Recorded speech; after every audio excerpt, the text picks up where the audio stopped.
eso se ha evitado. Y una de las maneras que se ha evitado es por establecer con relación respetuosa, pero muy directa, conversación con la gente que controlan esa nación. Estamos hablando de el aparato gubernamental. Y una de las herramientas que tenemos es que tenemos sanciones. Hay sanciones sobre el petróleo de Venezuela por la cuarentena. Así que llegamos a un acuerdo. El acuerdo es este. El petróleo que está en cuarentena los vamos a dejar que vayan a mercados, vamos a dejar que vayan al mercado a precios de mercado, no a precios de descuento que obtenía China. A cambio de eso, los fondos se van a depositar en una cuenta que vamos a monitorear nosotros y ustedes van a gastar ese dinero para el beneficio del pueblo venezolano. ¿Por qué era importante eso? Venezuela se estaba quedando sin capacidad, estaban produciendo petróleo y no tenían dónde ponerlo, no tenían capacidad de ponerlo y enfrentaban una crisis fiscal, necesitaban dinero para las operaciones diarias de gobierno. Por eso hemos creado un mecanismo corto. Esto no va a ser permanente. Este es un mecanismo de corto plazo que tiene que ver para ayudar a las necesidades del pueblo venezolano. Vamos a crear un proceso, todos los meses van a presentar un presupuesto de financiamiento, vamos a darle ese dinero para lo que se puede usar y han cooperado a este respecto. De hecho, han comprometido utilizar una cantidad sustancial para comprar medicinas y equipo directamente de Estados Unidos. De hecho, una de las cosas que necesitan, dependiendo de cómo lo que quieren, básicamente necesitan el crudo liviano para mezclar con el crudo pesado para venderlo.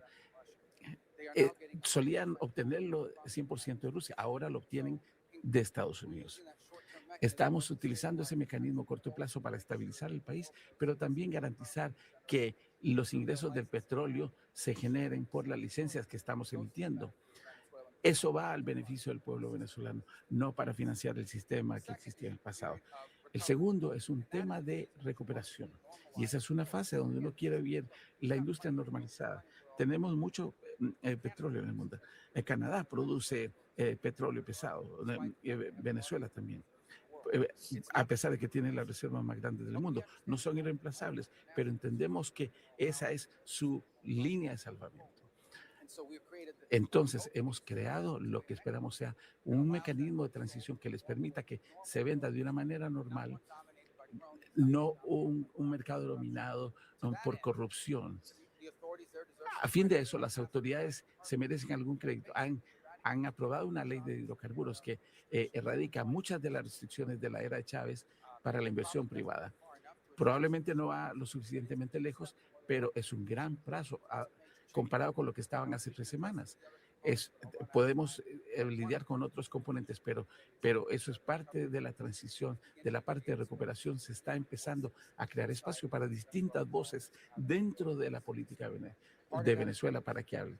Parte de eso es la liberación de prisioneros políticos. Estamos hablando de hasta 2,000 personas. Tal vez lo están haciendo muy lentamente, pero los están liberando. Y estamos empezando a ver algunas personas liberadas que están participando en la vida política del país, pero todavía falta mucho. Podemos hablar de más detalle de esto, pero yo no estoy diciendo que esto va a ser fácil o simple.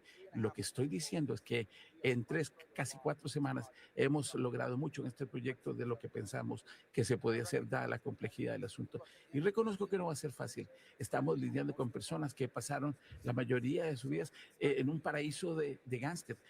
Las cosas no van a cambiar de un día a otro. Vamos a tener que... Estamos haciendo progresos buenos y decentes. Es el mejor plan. Estamos mucho mejor ahora en Venezuela que donde estábamos hace 4 semanas. Y espero que vamos a estar mucho mejor en 3 meses, 6 meses, 9 meses, que si Maduro siguiera en el poder. Gracias.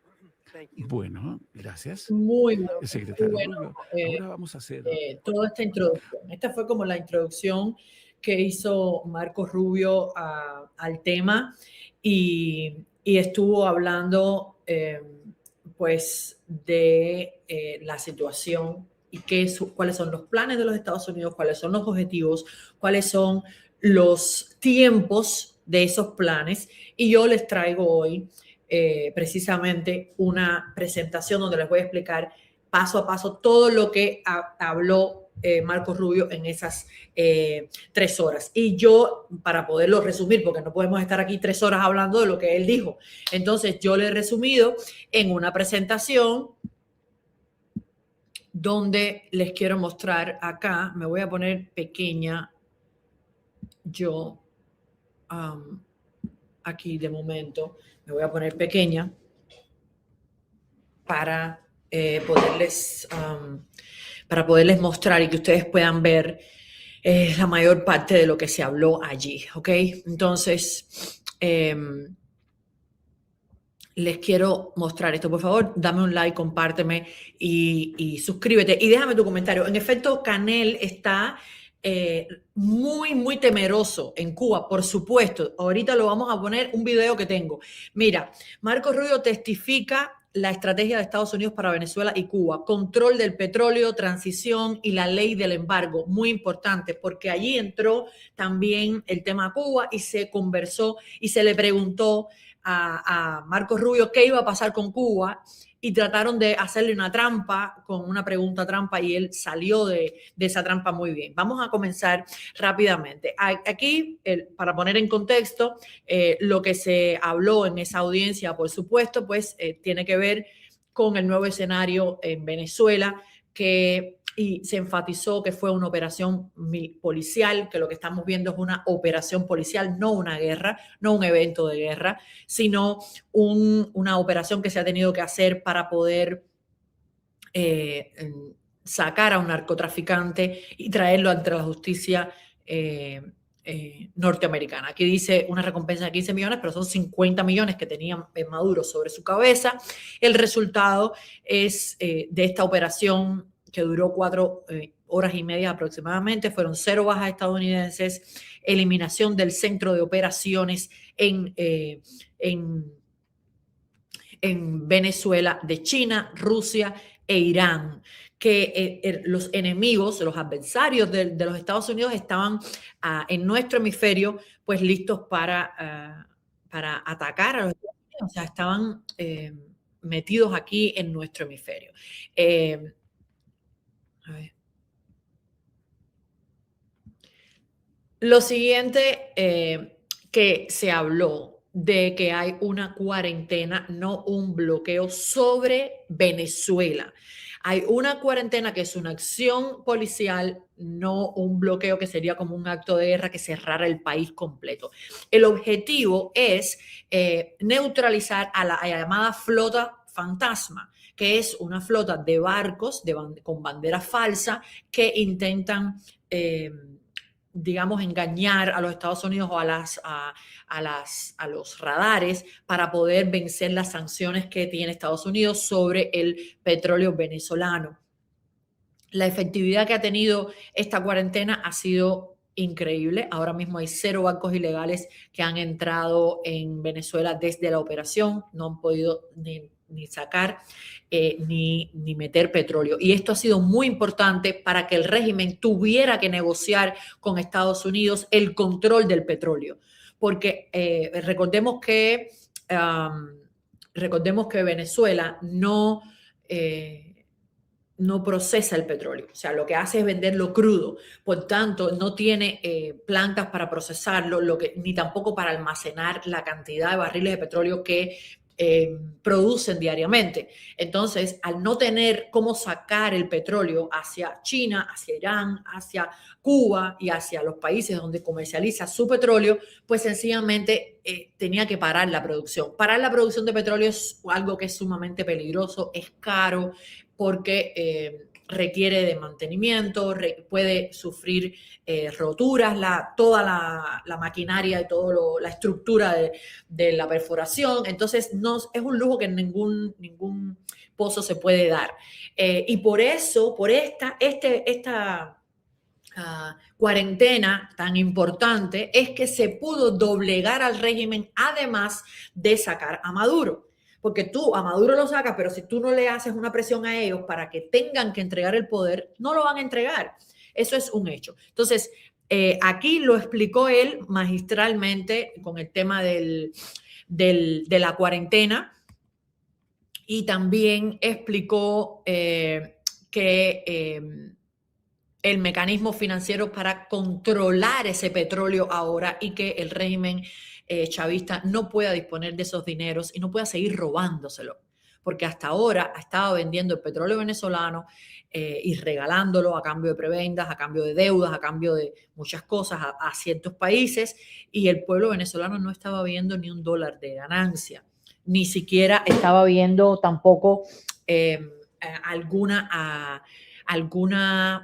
algún beneficio sobre la estructura del país, los hospitales, las escuelas, los servicios básicos, nada. O sea, no, el pueblo venezolano no estaba para nada pues beneficiándose de esto, ¿no? Entonces, la venta de petróleo a precios de mercado es lo que se está haciendo ahora por los Estados Unidos, y es muy importante que entendamos este mecanismo de control que está ejerciendo Estados Unidos ahora mismo sobre la dictadura y el petróleo venezolano. Antes se estaba vendiendo a China con descuento, que además no se estaba vendiendo, sino que se estaba regalando, porque se estaba utilizando para pagar la deuda que tiene Venezuela con China, se estaba utilizando para regalárselo a Cuba, incluso el canje con China se estaba haciendo por debajo del precio del mercado, que se le daba con descuento, y el de Cuba, Cuba los revendía después en Asia, a China y a otros países. Entonces, Estados Unidos terminó con eso. Le hace la cuarentena para obligar al régimen de Maduro a que tenga que entregar el petróleo a los Estados Unidos, porque no tiene a quién entregárselo, ¿verdad? Los barcos no se dejan pasar para ninguna parte que no sea Estados Unidos, muy importante, o para donde Estados Unidos autorice. Los intermediarios que están autorizados por los Estados Unidos a hacer las ventas de este petróleo son las compañías de trading como Vitol, por ejemplo, que moverían el inventario o están moviendo el inventario vendiendo el petróleo, y después diciendo a Estados Unidos el petróleo debe salir hacia este lugar, hacia este país que lo compró, etcétera, a precio de mercado. Los dineros, muy importante, que se producen de la venta de este petróleo a precio de mercado, pues se va a colocar en una cuenta bloqueada del Departamento del Tesoro de los Estados Unidos. En este momento todavía no está en esa cuenta. En este momento está en una cuenta en Qatar, porque están haciendo toda la legalidad para que pueda existir esa cuenta en los Estados Unidos, esa cuenta bloqueada. Entonces están trabajando en eso para poder que pase de Qatar hacia la cuenta del Tesoro. Una vez que está en la cuenta del Tesoro, los fondos van a ser liberados única y exclusivamente contra presupuesto aprobado de los Estados Unidos a la dictadura, que no es a la dictadura, es al pueblo de Venezuela. Por ejemplo, ya Delcy anunció que ellos iban a estar poniendo el dinero del petróleo en los salarios públicos de los empleados públicos, en los hospitales, en las escuelas, y eso tiene que ser contra presupuesto y contra personal que esté avalando que ese dinero se esté utilizando en lo que se aprobó. O sea, es un mecanismo completo que se está efectuando para poder controlar que el dinero se quede en manos del pueblo venezolano y no puedan seguírselos robando el dinero del petróleo los chavistas. Lo otro es transparencia y auditoría cortando al sindicato. El problema anterior es que el régimen se sostenía por la corrupción y el robo de recursos, ¿verdad? Especialmente del petróleo. Ahora la solución actual es una auditoría retrospectiva. Los Estados Unidos está haciendo una revisión forense de cada pago realizado con anterioridad. Es decir, hay muchas cosas que no vemos en las noticias y están sucediendo. Hay una auditoría que se está realizando y antes de liberar un centavo del dinero que se está cobrando ahora por la venta del petróleo, Estados Unidos tiene que aprobar el presupuesto de hacia dónde van esos dineros. Y el objetivo de todo esto es evitar el colapso social sin financiar las estructuras criminales, o sea, sin financiar a la dictadura. Es quitarle el financiamiento a la dictadura, pero no provocar un éxodo de venezolanos hacia Colombia o hacia Brasil o hacia otras regiones o incluso Estados Unidos. Entonces, eso es lo que dijo Marcos Rubio.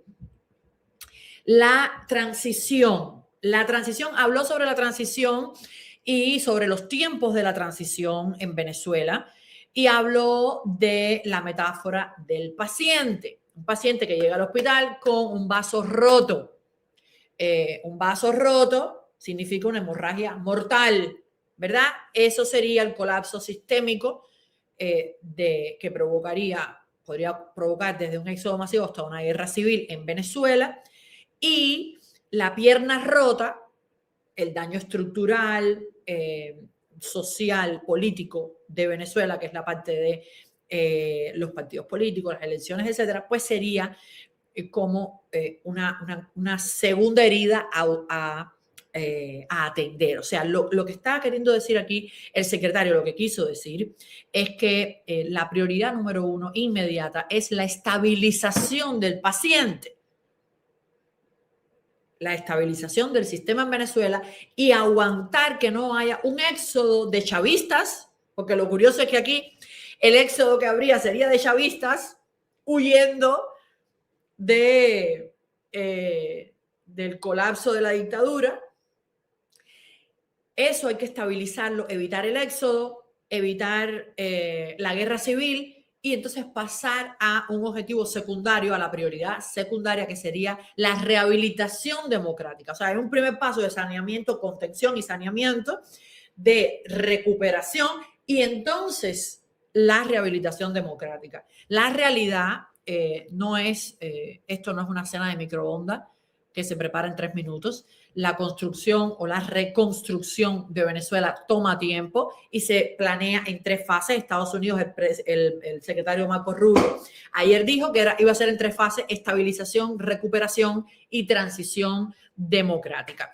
Objetivos de la transición es pasar de la anarquía a la libertad. En el corto plazo, la estabilización, y aquí lo habló, se los pongo grande para que lo vean: evitar una guerra civil, frenar migración masiva, prevenir la hambruna, que eso es otra de las cosas. Por eso es que hay que ayudar económicamente para que en el proceso pues no se produzca una hambruna generalizada.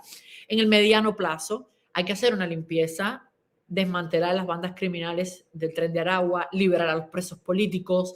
También hay que sacar a los cubanos que están trabajando para la dictadura cubana dentro de Venezuela, a los chinos, o sea, limpiar de toda esa gente ahí y limpiar las Fuerzas Armadas, de los corruptos, etcétera. La limpieza es grande que hay que hacer en Venezuela.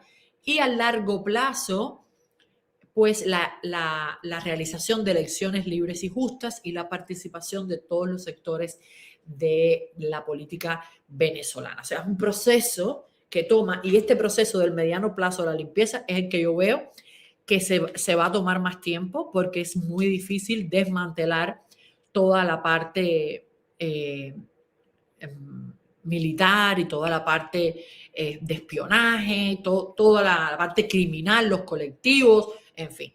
Eso va a ser difícil, y lograr, por supuesto, como prioridad la liberación de todos los presos políticos. ¿Qué dijo? Bueno, ustedes ya escucharon lo que dijo Marcos Rubio, que dijo que poco a poco, pero los están sacando, y el objetivo es que los saquen a todos. El golpe a La Habana, que viene con esto, ¿no? Y que ha puesto a la dictadura cubana a temblar. Se acabó el cajero automático de Venezuela a Cuba.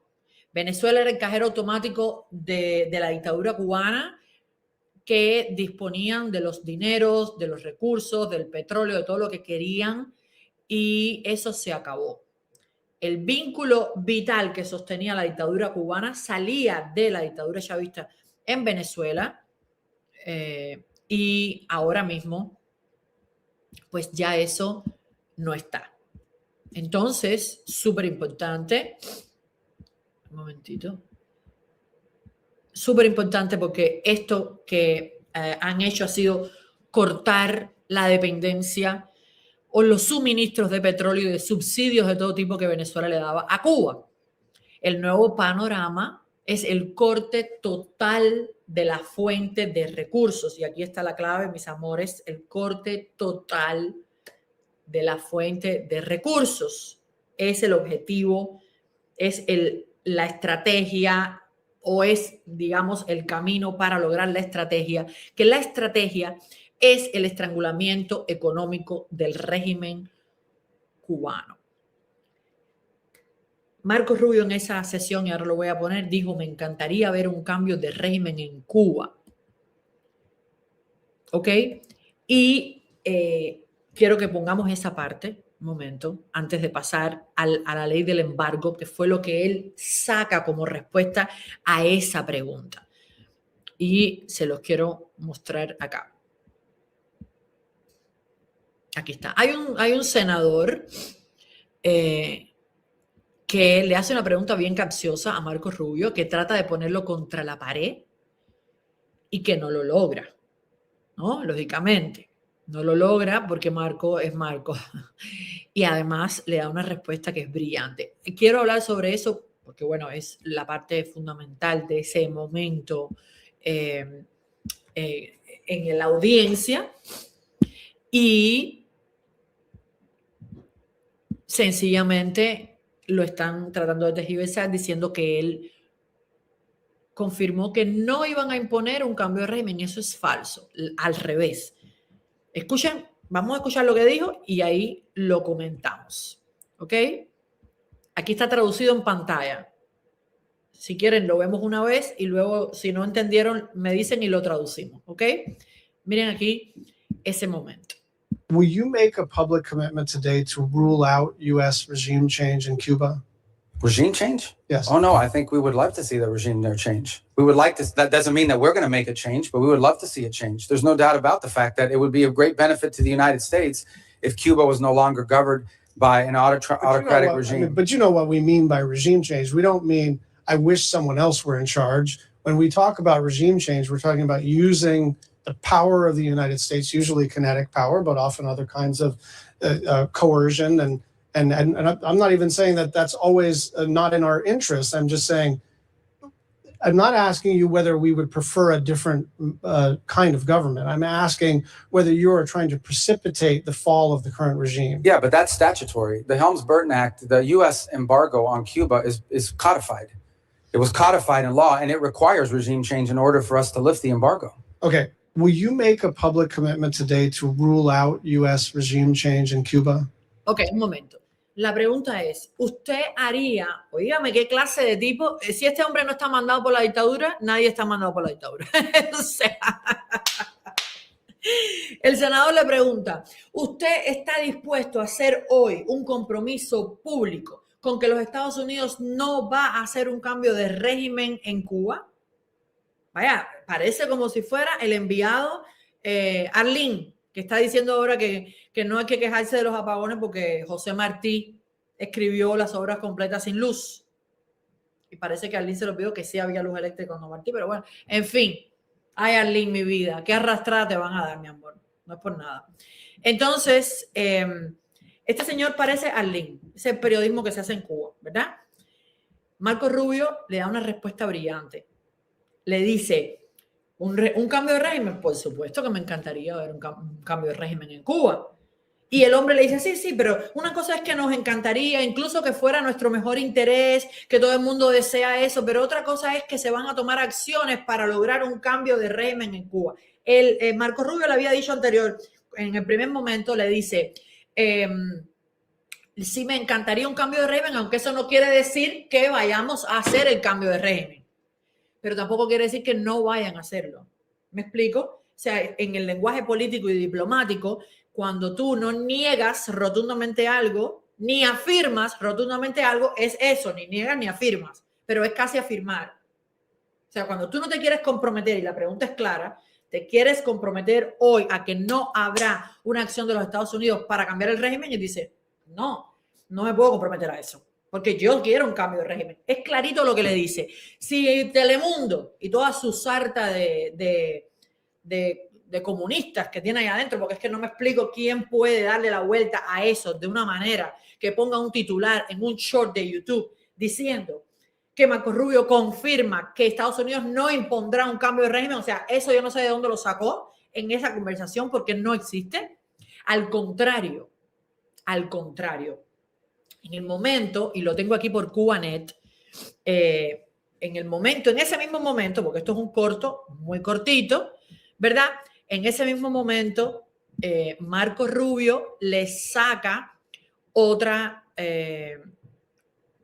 cosa importante, ¿no? Le dice, cuando el hombre le insiste en que no va a haber un cambio de régimen, que Estados Unidos no va a actuar, que aunque querramos y sea nuestro mejor interés y desearíamos que hubiera un cambio de régimen, pero usted puede asegurar que Estados Unidos no va a hacer, y la respuesta de Marco es absolutamente brutal. ¿Ok? Aquí está el momento en el que este señor le vuelve a preguntar y dice, no estoy preguntando si preferiríamos un cambio de régimen, ¿no? Aquí se los pongo. Por favor, compárteme, dame un like, suscríbete si no te has suscrito y dale a todas las campanitas y notificaciones. Lo pongo grande para que ustedes puedan leer en pantalla la traducción. Esto es gracias a Cubanet, que puso la realidad, ¿no? Dios mío. Miren aquí, por favor, compartan. Que no le pregunto si preferiría su tipo de gobierno. Mira, está en español. Hey, le pregunto si está intentando precipitar la caída del régimen actual. Pero eso es legal. La ley Helms-Burton, el embargo a Cuba, está codificado. Fue codificado en la ley y requiere un cambio de régimen para que podamos levantar el embargo. Espera. Es que no me lo pone el pedazo todo completo. Qué difícil es todo. Dios mío. Sigan a Cuba. Nuestros intereses. ¿Okay? Bien. Volvemos aquí. Fíjate que él le pregunta y le dice, yo no le estoy preguntando a usted si preferiríamos, yo estoy preguntando si van a hacer algo. Y Marco le responde brillantemente, le responde con la ley del embargo. Y le dice, literalmente, lo tengo en inglés en un video, lo pueden ver también, está en todas partes. Dice, literalmente, es que el cambio de régimen en Cuba es un objetivo estatutario de los Estados Unidos. No es un deseo del presidente, no es un deseo de Marco Rubio, está por ley en la ley Helms-Burton, que es la ley del embargo, y que hoy yo les voy a desmenuzar aquí qué es lo que dice la ley del embargo y por qué Marco Rubio lo saca. Y cómo está diciendo ahí Marco Rubio, ninguno de estos periodistas de Telemundo, y me imagino que otros tampoco, fueron a buscar la ley del embargo a ver qué es lo que dice y por qué Marco Rubio dice que el cambio de régimen en Cuba es un objetivo estatutario de los Estados Unidos. El presidente tiene que buscar ese objetivo porque está en la ley de los Estados Unidos. Para levantar las sanciones tiene que haber un cambio de régimen en Cuba. Y eso no es una decisión del presidente, no es una decisión del secretario de Estado, tiene que ser así porque está por ley codificado en la ley Helms-Burton. Y quiero que volvamos al final de la presentación donde llegamos a ese punto en el que se habla de la ley del embargo, que no es solo política, es un hecho jurídico y lo quiero poner grande para que lo veamos bien. El embargo está codificado, no es una decisión ejecutiva. El requisito, la ley prohíbe levantar el embargo hasta que ocurra lo siguiente: un cambio de régimen en Cuba y una transición democrática. El cambio de régimen es un objetivo estatutario, o sea, por ley en los Estados Unidos.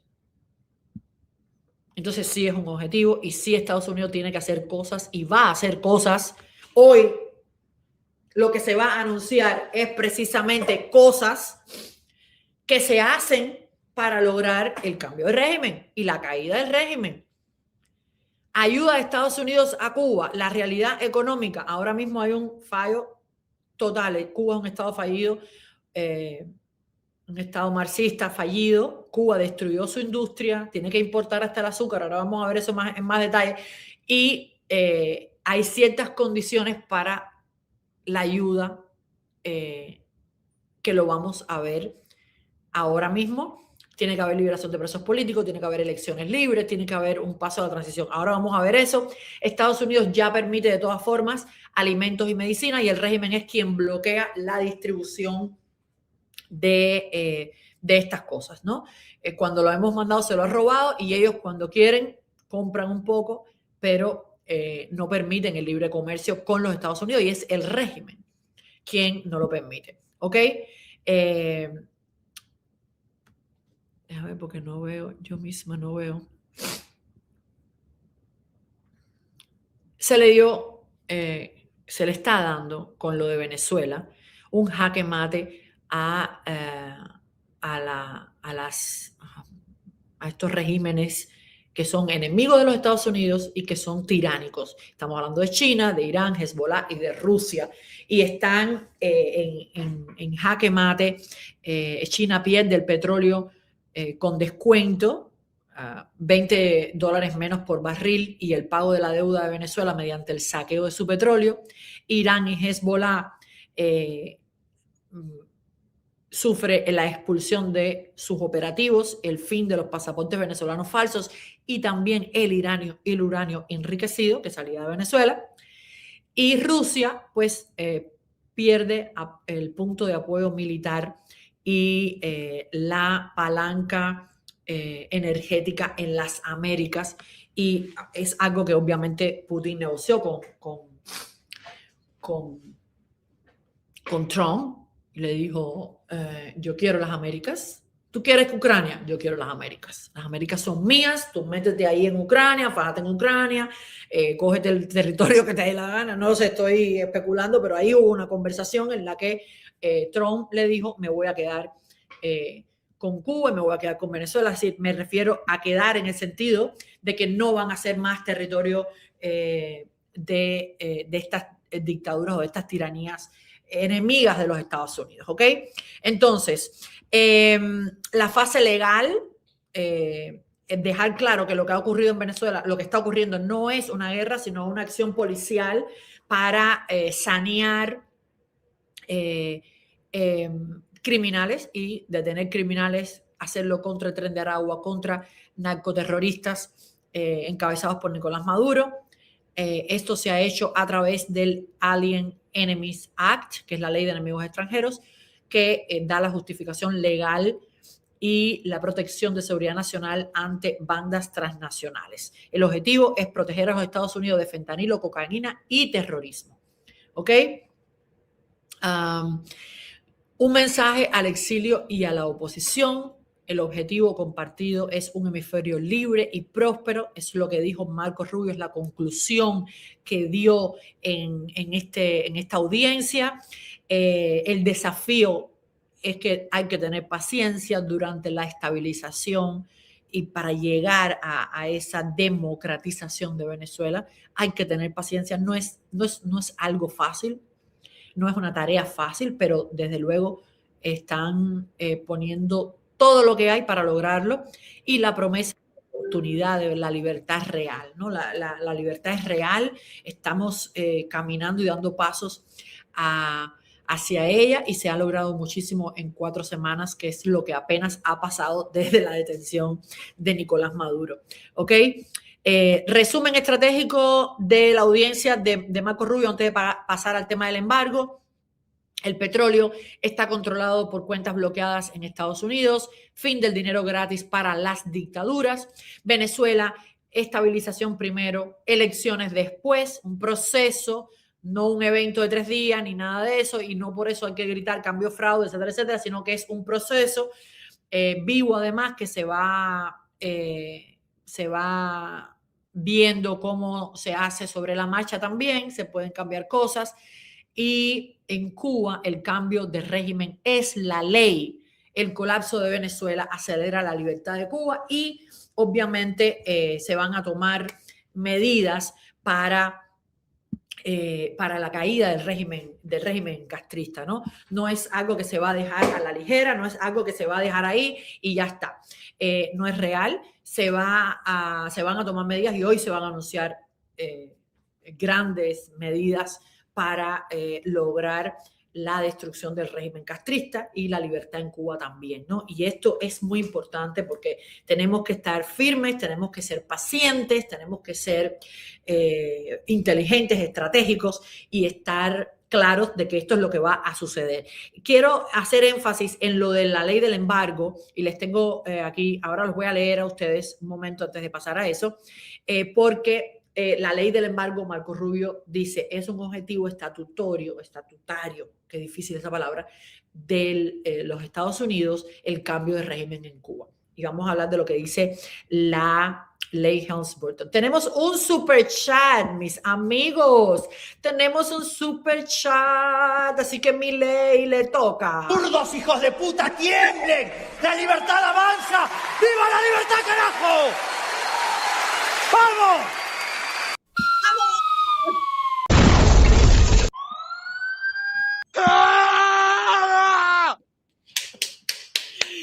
Gracias, Sandra, mi amor, por el super chat que dice lo siguiente. Si la democratización de Venezuela es difícil, la de Cuba será peor. Tenemos que estar preparados.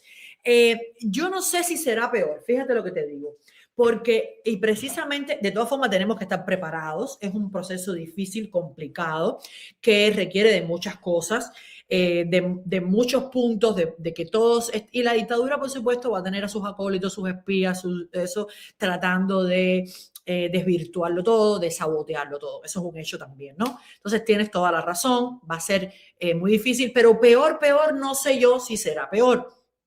Porque la ley del embargo, gracias a Lincoln Díaz Balar y a Ileana Ros-Lehtinen y a Bob Menéndez, pero yo quiero hacer énfasis en Lincoln, que fue quien se dio cuenta que no estaba el embargo, las sanciones no estaban codificadas y cualquier presidente las podía quitar y decidió pues codificarlas dentro de la ley Helms-Burton. Y quiero que hablemos hoy de eso. Les quiero dar los detalles de cómo va a ser la transición en Cuba.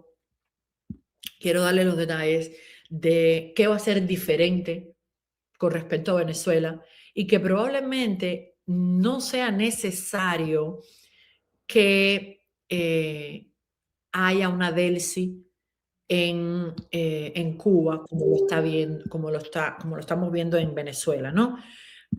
Yo creo que en Cuba la ley del embargo está muy bien pensada, está muy bien elaborada. Y yo quiero presentarles a ustedes los detalles de esa ley tan magistralmente redactada y pensada para esa transición, sin injerencia, pero con bota firme contra la dictadura y contra los militares.